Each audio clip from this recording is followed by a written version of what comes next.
Today we're going to talk about how to protect the exterior of your home in addition to your regular monthly or quarterly spraying, or even some of my customers do this instead because they may not want to spray every quarter, but they want something to stop those bugs that are trying to get in. Where are those bugs getting in? The most common place is a weep hole. See that little space? In North Texas and many other states, your brick homes have to have that space in order to allow humidity to move in and out, and in order to allow the bricks to move a bit and breathe a bit as we have crazy temperature swings throughout the year. So those weep holes are necessary. We never want to cement them up or close them up. But as you can see, that's a really happy spot for bugs to get in, especially bugs that like to live here in this part of the flower beds around your house or even in your grass, which would be things like ants, cockroaches, especially big American cockroaches. We're talking water bugs, okay, that's the nickname. And that's how they usually get in. So there's two methods to do this, and I recommend both. The first means of stopping bugs that want to come inside your wall and then find a home inside the house is to dust inside those weep holes. Good professionals have been doing this for decades. And a good duster looks either like this or like a little accordion like this.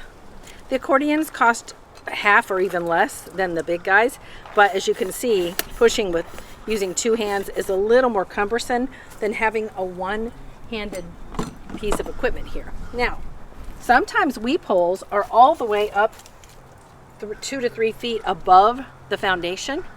This weep hole is really low, so it's going to be a bit of a pain to use this tiny little top. So this particular brand of bulb duster is what we call it, has an extension so that I can have some reach.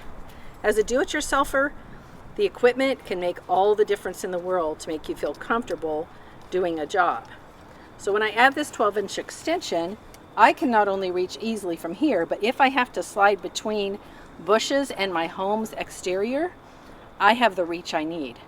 So right now I have a boric acid dust in here, which is great for some basic insects.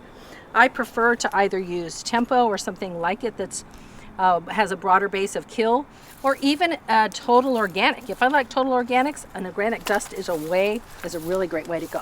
All right, so you can see I've opened my top. I'm ready to do a little poof in there. I just squeeze until I see dust coming out. I'm going to put my mask on, because even though it's not windy at the moment, it gets windy quickly, and we don't want to do that. Takes a moment for the duster to get busy using that dust. Now, when it goes in, you probably won't even see it, but there's a little bit of white dust coming out the end. Doesn't take much. I've given it about 4 or 5 squeezes into that wall void, okay? I do that in every weep hole around the entire foundation. That dust settles down inside the wall, and any insect that walks through is going to cross it, get a lethal dose, but not die right that second.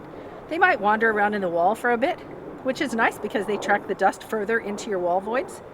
You don't see it, you don't smell it, you won't know it's there, but you have an inside the wall protection throughout your entire exterior, which obviously is the most common place that bugs get in. Once you've done that, if you want a little extra power, then you can close up those holes a little bit while still allowing for the breathing and the motion that those weep holes provide by using copper wire mesh. You can see this is copper. I'm not using steel wool. Steel wool rusts and it will disintegrate and not give you the years of service that you want out of it. So I take about a 6-inch piece, I would cut it off with scissors. I'm not going to destroy this by doing that. But you simply tuck it in, that little 6 inches, into a weep hole, and use a small tool like a screwdriver or something. Scoot it on in there until it's packed in pretty good. You can see that there's still going to be a little bit of air room in there. Push it into, you can't see it anymore, but big insects aren't going to be able to get through that. Maybe some teeny tiny ants will, but you've already put a dust behind that.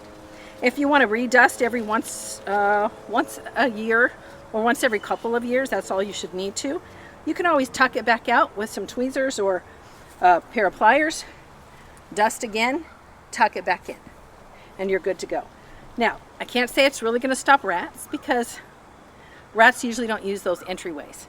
Tiny baby mice might occasionally if you're in the country, but that's really not the point here. This is really about bigger bugs, wasps, bees, things like that, and even ants that like to go in and out of there. So that's why I do twofold, not just one or the other. I like the dust and the copper wire mesh. Copper doesn't rust. That's why we love it. Thanks, and please call us if you have any questions.